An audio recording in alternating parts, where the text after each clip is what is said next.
He's one of the people I train, so I'm proud to say you. 3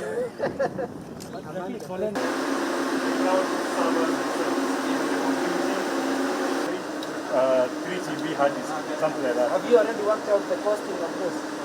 Or if companies want to bring the... the uptime is good. So,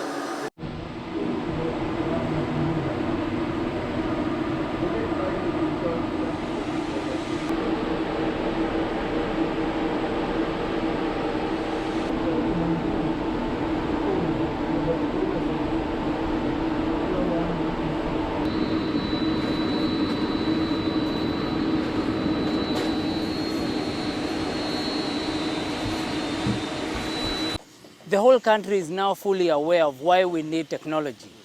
We're doing all these video conferencing conversations, people are working from their homes. We need to have all the right connectivity.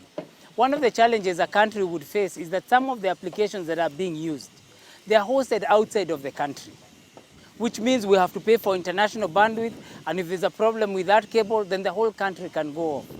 So one great, I would say, advantage we now have is that the data center that we've been building already now, we had started with a temporary one, which is now ready for use.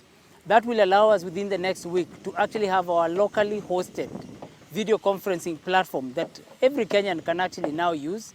The cost of using that in terms of internet bandwidth and so on will actually be much lower. The reliability, the security, and all that will be managed here. This data center is at the heart of what we call Silicon Savannah. If we're going to be a tech center, similar to what you have in Silicon Valley, then we need to have infrastructure where we can allow our innovators to have space where they can test their applications. Those applications, if they are working well, they can scale them so that they can support a lot of people. So as we speak right now, we have the national fiber optic cable landed here, which is connected to 4 international submarine cables.